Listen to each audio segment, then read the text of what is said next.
So let's start with an introduction to MongoDB. Really, the first thing we need to do when we talk about this or any new product or technology is explain what it is. So MongoDB is an open source database system. It is licensed under the GNU AGPL version 3.0. And some of you, if you've been working in open source software and commercial environments as long as I have, that GNU license may jump out at you.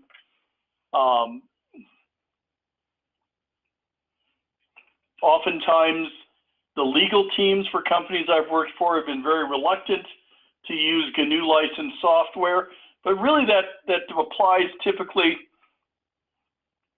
for software that's incorporated into a product that we might ship to a customer or might modify. The GNU AGPL license is for primarily for server-side software, so that if you were to modify MongoDB itself, you would be compelled to release your modifications back to the community. Most users of MongoDB are not modifying MongoDB itself.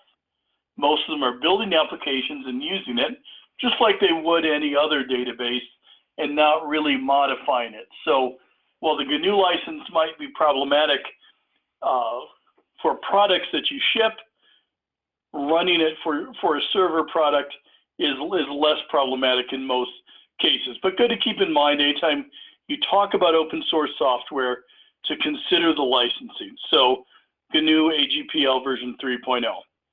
It is a NoSQL or not only SQL database, and very, very important. One of the key things about MongoDB that takes getting used to is it is document-oriented and not relational.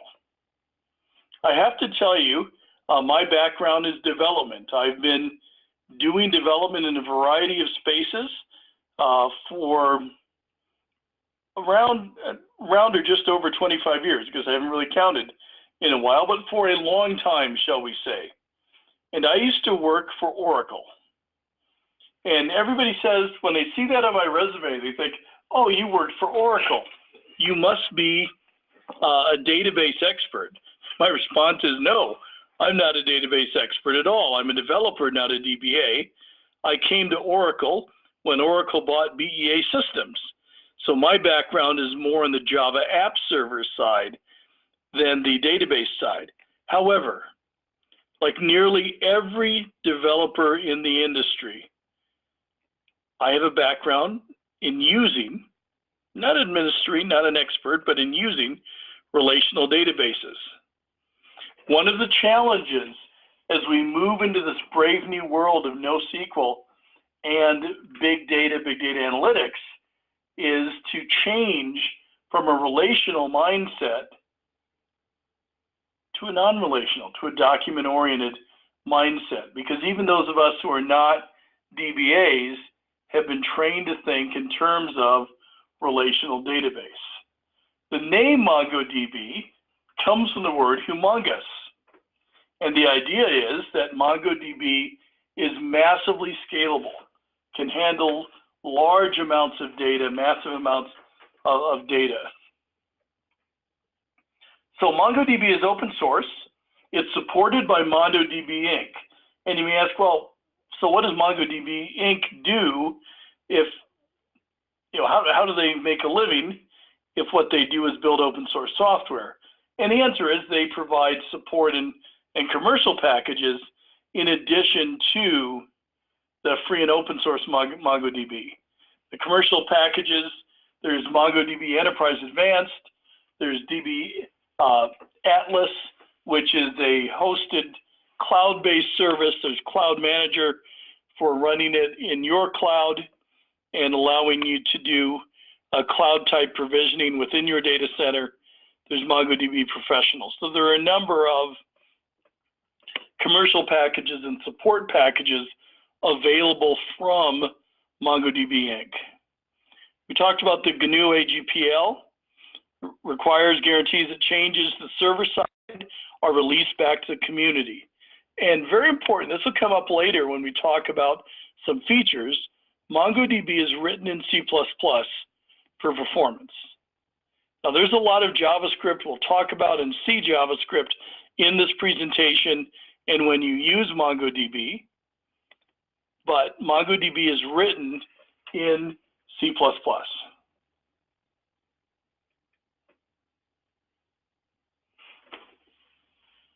So one of the phrases that you'll hear a lot today is NoSQL, which stands for not only SQL. And one of the questions people have is, what is NoSQL? Well, it's not really a single database technology. It covers several different databases from several different vendors, including MongoDB. But very importantly, bullet number 2 here is designed for a modern agile development environment. And when I say agile there, I'm using agile as an adjective, not as a proper name. Yes, agile, capital agile, the proper name, the agile methodology, fits, but really I'm saying for nimble development environments, rapidly changing, highly adaptable development environments. And for most of us in our day-to-day work lives, we get there through agile, capital A, methodologies. But some of the things that NoSQL databases support that relational databases don't handle as well are frequent schema updates. I can think back to many of the projects that I've worked on using traditional relational databases. You know, back in the old days, using WebLogic Server and JEE and EJBs if you use them, and all of the Hibernate and all of those things. We spend a lot of times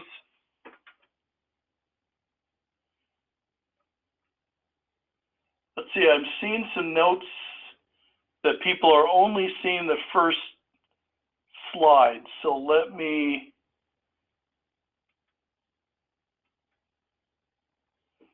could you tell me now if you see the NoSQL slide via the question interface? And are you seeing the slide? Okay, I see several are saying yes. So one more question. Are you seeing it advanced to document-oriented? Do we see document-oriented slide? Okay, good. All right, thank you for letting me know. Got that taken care of. So now we're back in slide 6.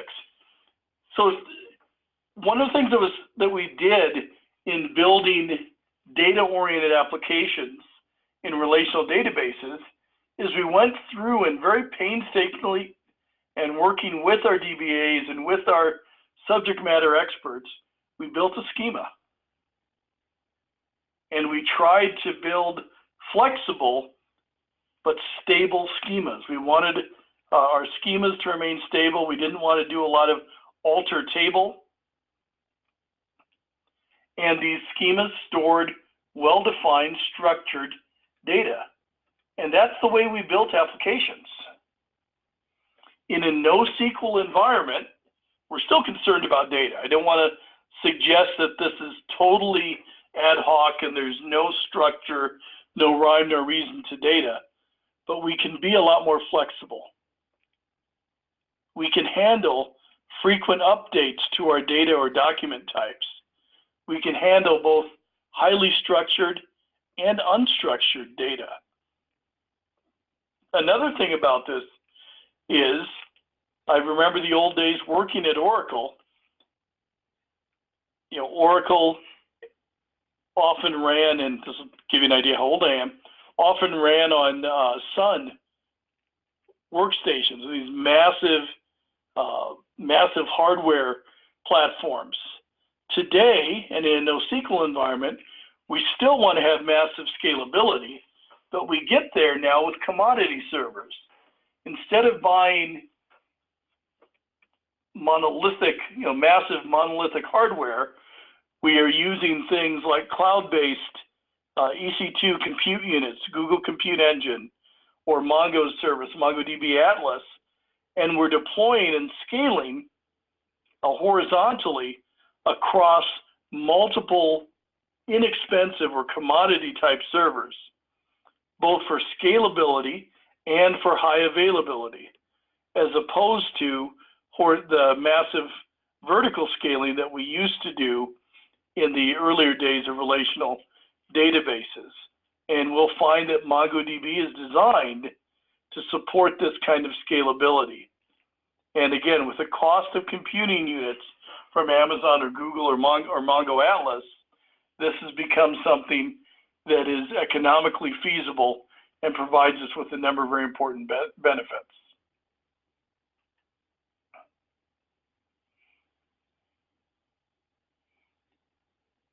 MongoDB is not relational.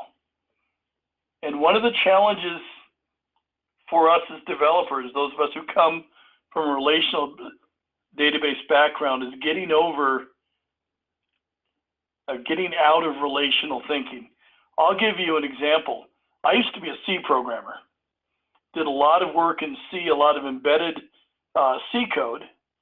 And when I started doing object orientation, my primary object oriented language at first was C++. Now there are some changes between C++ and C, some syntax changes and so on, but C++ is a superset of C. So transitioning to writing code in C++ wasn't necessarily very hard from a syntax point of view. The problem was, in making that transition, object orientation was a totally different way of looking at problem solving. And now, after decades of writing in a number of object-oriented languages, it would be very hard for me to go back and write a non-trivial C program. You may say, Dave, is that because you've forgotten your C syntax? Not really. Java syntax is pretty close to C syntax in a lot of ways, and I was pretty good at C syntax. I remember all my stupid pointer tricks, so I could write the code. The problem is I wouldn't know how to organize the problem because I've been thinking in terms of classes and the relationships between classes, not in terms of functions and their inputs and outputs. Likewise, moving to a document-oriented world, we're getting away from tables and relations. And that's been the bread and butter of our databases. MongoDB stores JSON documents, though they're stored internally in BSON format, which is a binary optimized form of JSON. So it's sort of a binary equivalent to JSON. MongoDB is not relational, no tables and joins. I said the biggest part of getting used to this is it's a different way of thinking about data. Unlike a relational database where you build a very rigid schema, strongly typed, type-checked, and yeah, we may have room for expansion and so on, MongoDB is not rigidly structured in that way. You can create a collection of documents, and the first document can be a car document that describes a year, make, model, mileage, and the second one can be a driver document that has a driver's license number, insurance, and address information. Now, I'm not suggesting that having a car and a driver in the same table, the same collection, necessarily makes sense. I'm just saying that you can do it. Likewise, one of the things that we've done a lot of and spent a lot of time working with, and I think back, I date back to the first days of EJB and working at Oracle and at BEA Systems. We were all about transactions and distributed transactions and transaction propagation and looking at how client-side and server-side transactions interacted with one another in a complex EJB environment. By the way, I'm glad I'm not doing that anymore. But transactions were a big deal. They still are a big deal in many environments. But in MongoDB, in this framework, transactions are document scoped. There are no distributed transactions. So we don't start a transaction and do a bunch of updates and then commit the transaction. So we're getting away from the traditional transaction and locking type features that we're used to from our relational databases. I cannot stress enough to you that moving to MongoDB and similar frameworks is a different way of thinking. So let's take a look at some of the features. What does MongoDB do? Why would we be interested in it? Here's a quick list, and we'll go over these in detail, the features. MongoDB supports indexing, just like our relational databases. Why do we index? We index for performance, to speed up queries, and so on. And we'll do that in MongoDB. The next couple of things are huge. MongoDB supports replication, and we'll talk about replication for scalability and availability, and sharding. And we'll talk about the sharding is very similar, but we'll talk about the difference between replication and sharding and how they work together. But these are, I sometimes describe these as features you get sort of for free with MongoDB. That's a little bit of a misnomer. There is cost involved, but MongoDB handles these relatively seamlessly. Also, MongoDB supports MapReduce. MapReduce is an algorithm or a series of algorithms used in big data analytics. Originally came from Google, and MapReduce is supported in MongoDB. MongoDB also supports a proprietary variant of MapReduce, closely related, called aggregation pipelines. And we'll talk about why those when you would use one over the other, what some of the thinking behind them is. Dynamic schemas, or a schemaless environment, file storage, capped collections. These are some of the features that we have in MongoDB. So indexing. Indices are not new to databases. We have them in relational databases. And MongoDB supports a wide number of types of indexes or indices. Every collection in MongoDB has a default index, which is the _ID field. And there's a specific type for this. You can't remove it. This is created by MongoDB. But you can create your own custom indices as well. You can index on a single field, like employee number or invoice number, item code. You can create a compound index, employee name and location. You can create indices that include array values, something they call a multi-key index. Another very cool thing is you can create a geospatial index. I worked in defense for a while on some situational awareness systems for soldiers, and we did a lot of this geospatial indexing. So there are two forms of it. There's the 2D, as you picture a two-dimensional, like on a flat map, or 2D sphere that allows you to do some geodetic math that you would do on the face of the globe in a spherical or roughly spherical world. Actually, really cool features of MongoDB, and something that you see as you look at MongoDB in the real world. You see this geospatial indexing. There are text indices and hashed indices. Again, this allows you to do more efficient queries in MongoDB. Replication. The ability to provide relatively seamless replication is a huge, huge feature of MongoDB. So in MongoDB, a replica set is a collection of Mongo, or MongoD's the actual process name. So that's not a misprint, that is MongoD. Is a collection of MongoD processes that maintain the same data set. the key here is the same data set. Replication is for high availability. The architecture, you may have a primary node and secondary nodes. This is similar to having read replicas in a database.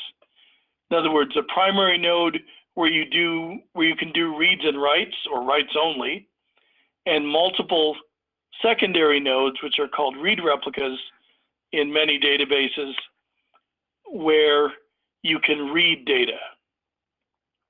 And MongoDB manages replication from the primary node to the secondary nodes. By the way, you don't need to replicate from the secondary nodes because they're not being updated by users. They're only all writes and updates only go to the primary. And there's automatic failover. If a primary node fails, a secondary node can be promoted to primary. So this is a feature, replication, managed by MongoDB to support high availability. And here's a picture of it. You have a client application that uses a driver. It does reads and writes, all in the primary node. And then asynchronously, the primary updates the secondary. What this diagram doesn't show is that you could have other client applications using MongoDB drivers that would be doing reads only from the secondary nodes to decrease the load on the primary node. So writes or updates all go to the primary node. Reads can come from any node. Again, we've called this a read replica in other database environments.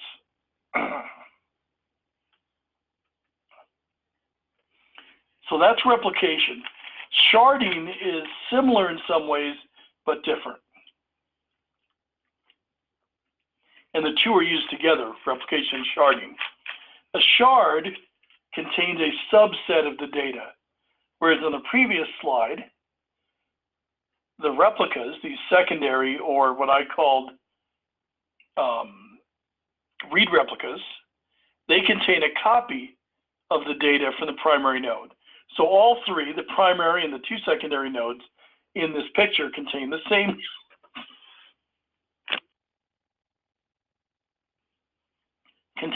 data. In sharding, shards are also nodes of a sort, but they contain a subset of the data. So let's say you have 1 million records. You could have 10 shards that contain 100,000 records or documents each. But a shard might in fact be a replica set like this. So you could have 1 million records, and you could have 10 shards that each consist of 3 nodes. All 3 nodes contain the same 100,000 documents. And between the shards and replicas, you have 1 million documents sharded up into 10 shards.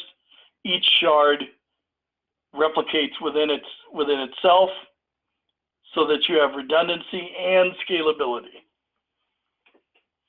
This requires a router to direct requests to the appropriate shards, because unlike the replication picture where every node has every document,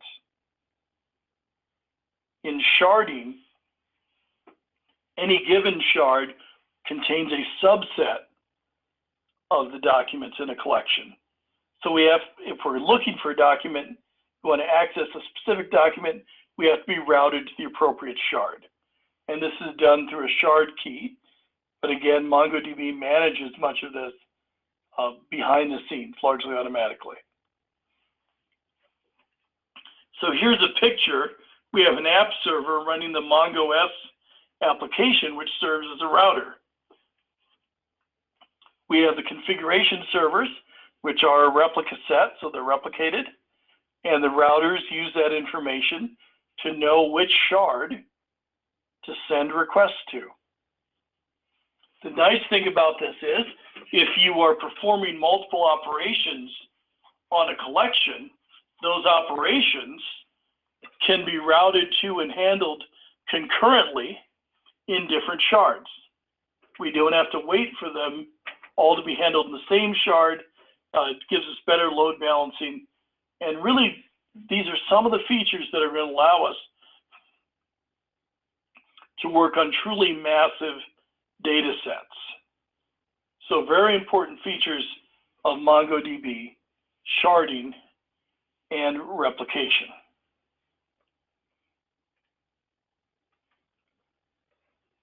When we get to the section on MongoDB in the wild, I've included just a brief list, a couple bullet points of real uses of MongoDB at organizations that we will probably all recognize, companies like UPS and MetLife. One of the things that these have in common is that most of these examples I've given, and most of the ones you'll find on, if you do a Google search, or if you go to the MongoDB site, involve big data and analytics.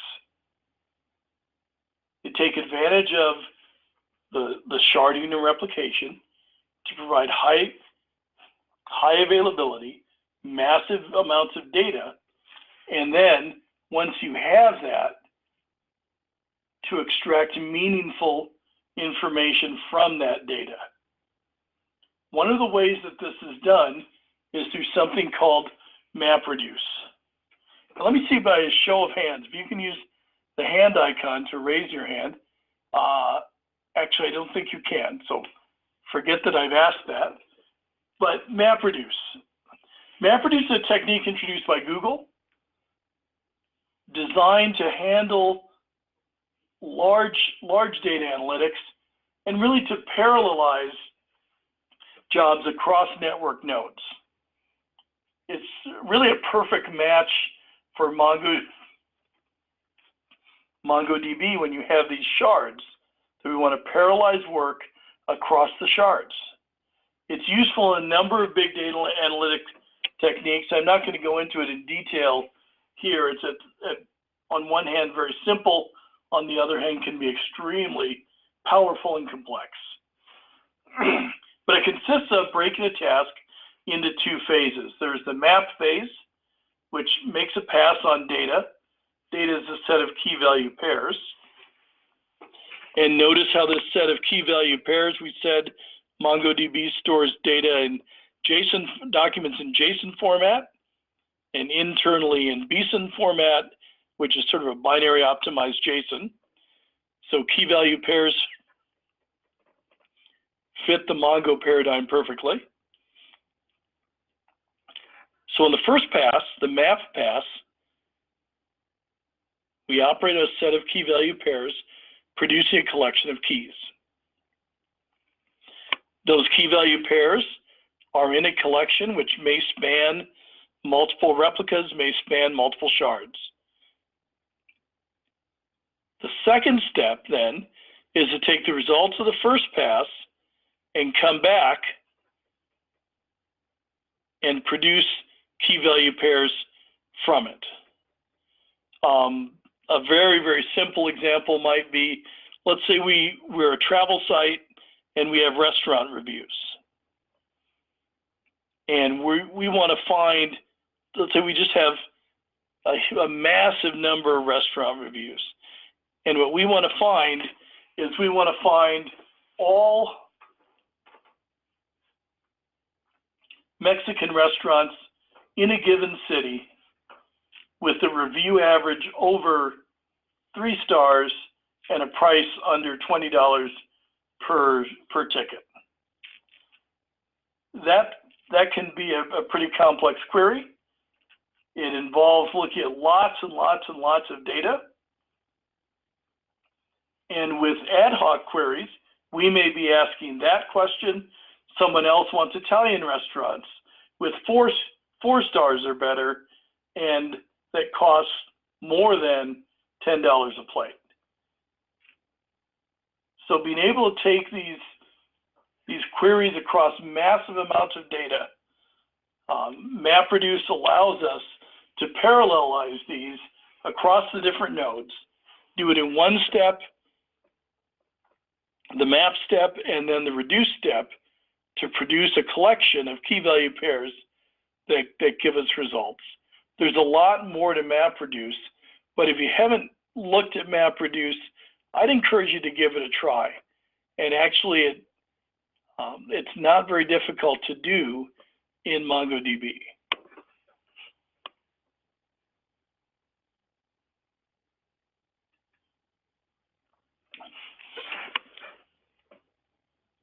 Now, MapReduce is a common NoSQL feature. Apache Hadoop, for example, supports MapReduce. Aggregation pipelines are a MongoDB specific feature. Aggregation pipelines are similar to MapReduce. In other words, they allow us to create a pipeline, which is a collection of stages to transform documents. Stages operating on documents in steps. In MapReduce, we had exactly two steps, map and reduce. Some implementations have a third step to go over the reduced documents. Aggregation pipelines allow us a little more flexibility in some ways. In other words, you can have more than one stage or step, and they may be reused. But the big advantage of aggregation pipelines, they're not quite as flexible as MapReduce. They're certainly not as generic. But the big advantage is that aggregation pipelines operate, well, advance the next slide. So MapReduce, MongoDB provides full MapReduce functionality. Aggregation pipeline is slightly more limited, but here's the big deal. Aggregation pipelines may provide better performance. They're implemented in C++, and the sub-bullet number 2 here, there's no unmarshalling from BSON to JSON. In other words, the aggregation pipelines work on the optimized binary formatted data instead of the JSON data, and they don't have to convert from JSON to BSON to perform the steps. The unmarshalling only happens when you finally get results, which would come back to the calling application in JSON data. So there's the potential for significant performance if you can use aggregation pipelines. But no unmarshalling of BSON to JSON. And remember, aggregation pipelines, MapReduce, go over massive amounts of data. So you don't want to be converting this. If BSON is a slightly more high performance solution, that may be where you want to go. Dynamic schemas. Coming from a relational database environment takes a while for me to get my head around this one. Because we've gone in, and you've probably all been through the exercise of creating data dictionaries, creating canonical data types. We talk a lot about that in our service-oriented architecture and environments, environments. Creating stable data types, unchanging data types. Well, that goes away in MongoDB. I'm not suggesting that data and design of data isn't important. It is. But we have room to be flexible. MongoDB allows you to store any JSON document in any collection. Does it always make sense to do that? Absolutely not. But you have the power to. There are no rigid predefined schemas. It's one of the key differences between NoSQL and relational database systems. You'll also find that things like MongoDB get used a lot with languages that are not statically typed. Our statically typed languages like Java, C#, and so on, we rigidly defined classes and we mapped those classes maybe using some sort of mapping software. We'd have this mapping of object types to relational database types, and those two things will be finely tuned, rigidly defined. In the dynamically typed language, like we use a lot of JavaScript, and that's where I use a lot of MongoDB. Having a language where types are not rigid, where types can be dynamically changed, it sort of makes sense to have a database where type representations or object representations are also not rigid and can be changed dynamically. It's flexible.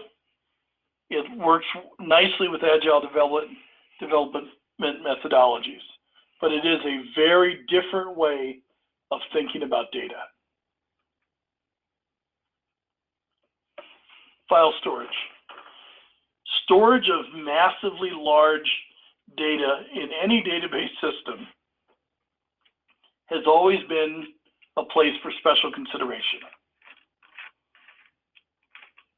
Think to relational databases, storing blobs and clobs, or making the decision to store file metadata in a database instead of storing file contents in a database. Well, we have to consider those sorts of things in MongoDB. In MongoDB, BSON documents have a size limit of 16 megabytes. So MongoDB uses a framework called GridFS to manage documents that exceed this limit. What GridFS does is maintains two MongoDB collections. One collection consists of the file contents. So GridFS breaks the file into chunks and stores them in a collection. In other words, breaks them into BSON documents that fit within the size limit. And then there's another collection that stores metadata about the file and about the chunks in which it's stored. One of the nice things about this is large files can be managed without having to bring the entire file, that meaning all its chunks, into memory. So GridFX is the MongoDB way of dealing with large documents and file storage.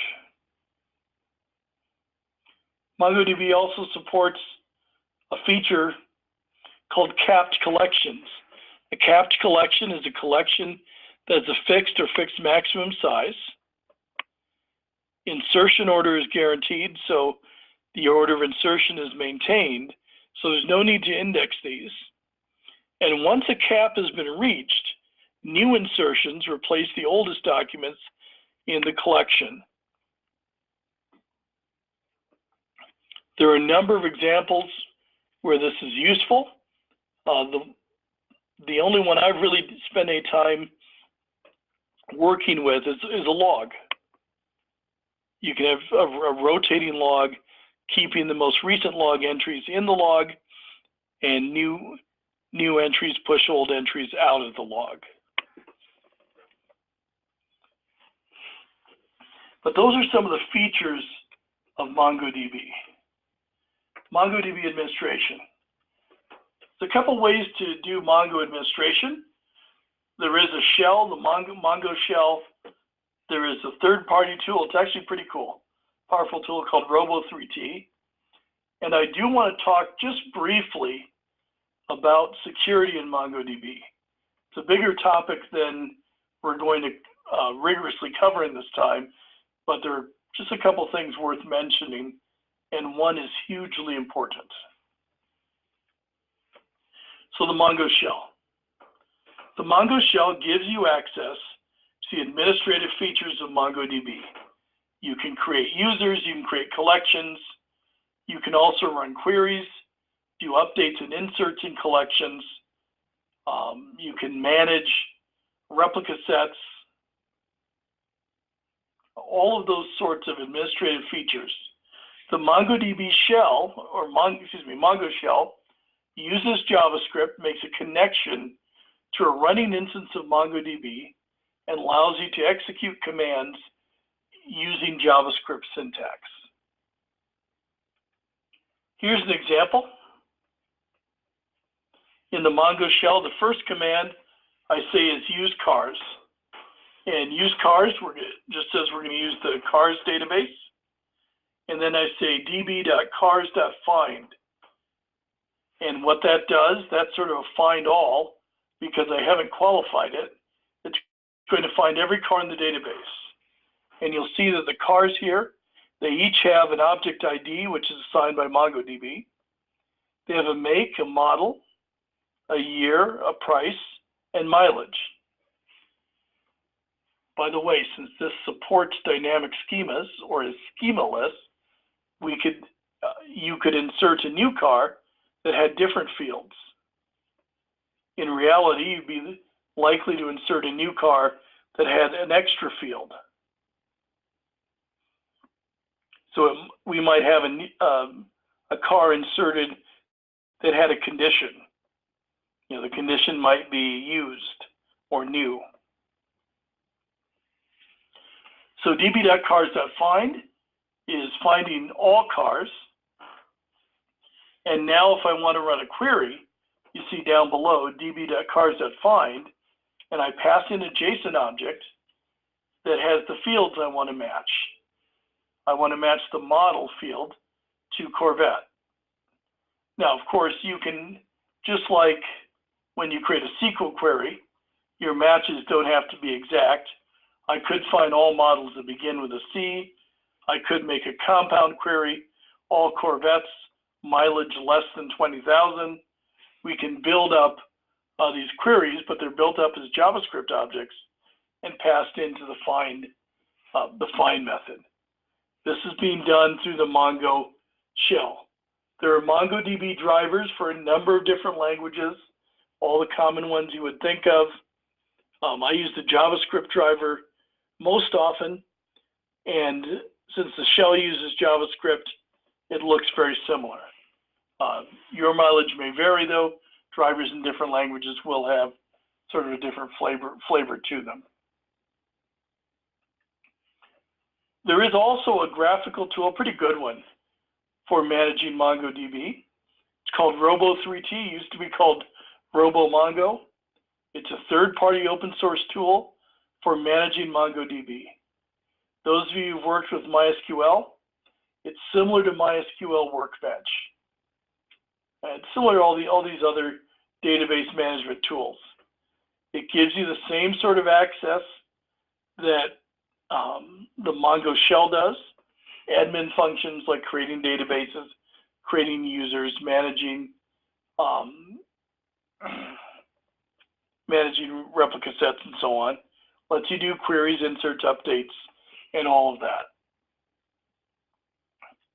Here's an example. And once again, we're looking at the cars collection, and we've executed. I've double-clicked on cars and got the list of all the cars. You can see in the black, here's the query that was executed, and you can manually execute commands here. You can limit the number of results, paginate, all of those sorts of things, but it just gives you a handy graphical way of accessing Mongo admin commands.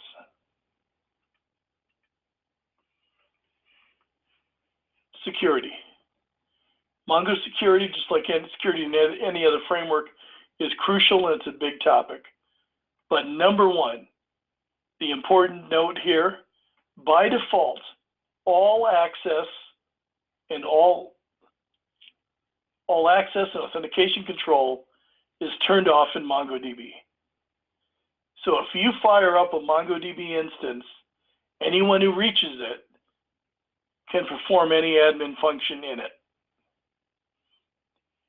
And I was Googling, and a security researcher had gone out, and I don't remember, was it 30,000?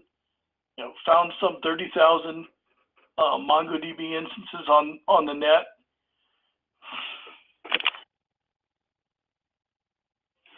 That were completely unsecured.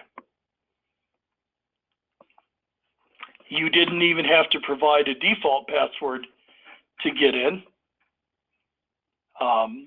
All you had to do was connect, and there was no challenge, because all authentication and access control is turned off by default. So as you prepare, as you prepare MongoDB to work in a real environment, one of the crucial things you have to do is turn this stuff on. Lock it down, lock down the ports, create the appropriate user accounts and roles. MongoDB supports role-based access. There are built-in admin type roles. You can have user-defined roles that have permissions associated with them, just like other databases. You should use SSL TLS for access, and MongoDB supports a number of authentication methods: Scram SHA, a challenge response, X509 for strong client authentication, all supported out of the box. The enterprise version also supports integration with your LDAP server and Kerberos. So Mongo supports all of these, but the default, the way this works in Mongo by default, MongoDB, is that they're all turned off. So something to watch for.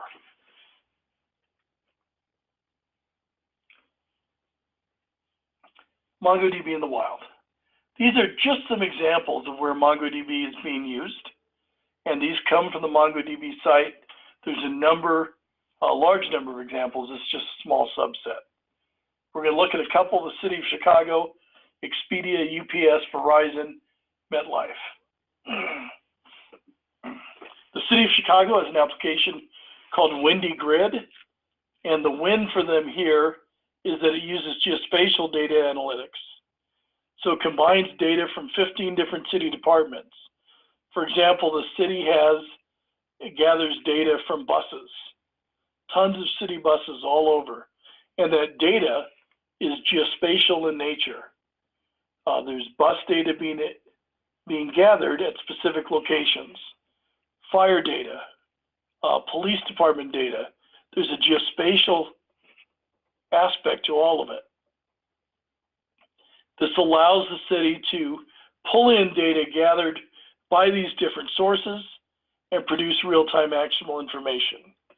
Helps coordinate responses to developing situations, and they claim that it has improved services and cut costs. Expedia, they have an application called Scratchpad. The idea is, and I used to travel for work, I used to spend 100 nights a year on the road. So I can tell you from experience that when I go to book a trip, I may look at 4 or 5 what ifs. What if I fly through this airport? What if I stay in this hotel? What if I choose this rental car company? What if I choose this rental car company but that airport? On and on and on. So users, as they build up travel, do a lot of what if and Scratchpad type work. So Expedia Scratchpad supports that, lets users build trip components across multiple platforms and sessions. I might start on my laptop and finish on my phone and book it on my tablet. It tracks data from the searches that users do and uses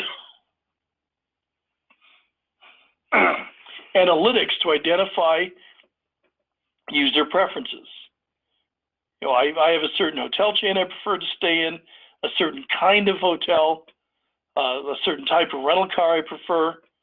So future searches can take user preferences, previous user behavior into mind to provide more personalized results to the user, provide more value to the user.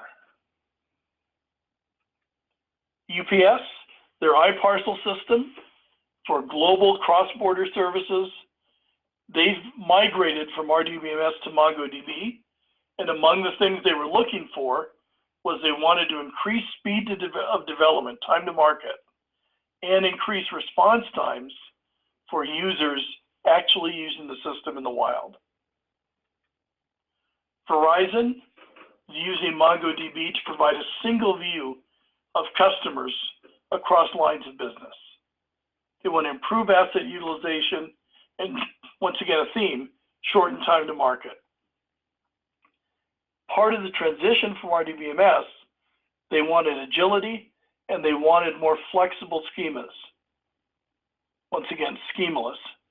Again, as I said, that doesn't mean there are no constraints on data, but it means we can be more flexible than we have typically been in a relational environment. MetLife, their MetLife Wall project, this is an interesting one, also wanting to provide a single view of customer. If you ever worked in an organization that has a large number of customers, combining information about customers is stored in all sorts of different systems. So providing a single view of a customer and everything we know as an organization about a customer is valuable. They chose MongoDB in order to accelerate development, time to market. They built a POC in a couple of weeks, and this is from a MetLife presentation, and they went from the POC to global rollout in 3 months. The goal is to collect structured and unstructured data from a huge number of systems within the organization. And what they saw from a MongoDB NoSQL solution was a flexible data model. So just a quick look at some real-world uses of MongoDB and why, what these organizations, what their goals were in some cases, and what they found appealing about MongoDB in support of those goals. The last thing before we close, we at WebAge provide a number of courses that use MongoDB, and that number is growing on a regular basis. We have our WA2266, which is MongoDB development, our TP2483, another MongoDB development from the ground up. We have a comparison of NoSQL architecture that looks at MongoDB and other NoSQL solutions and helps to make that decision. And then our MERN stack and mean stack training. MERN and mean stack, I should probably have written these down. MERN and mean, MERN stands for Mongo, R stands for React, and N stands for Node. And the E is escaping me for some reason. The mean stack is the same thing. I work in the mean stack primarily these days. The A in the mean stack is Angular, and I will think of what the E is. You can look up mean stack, but these are very, I should know because I work in it, but these are very common uses of Mongo with other technologies, in this case, both JavaScript-based technologies to build applications. All right, well, I'd like to thank you for attending our webinar on MongoDB. As I said, my name is David Chung from WebAge Solutions, and you can contact us at getinfo@webagesolutions.com. We're on the web at www.webagesolutions.com or blog.webagesolutions.com. So thank you very much, and I hope we'll have the opportunity maybe to meet each other in a MongoDB class somewhere down the road. Thank you. Have a good afternoon.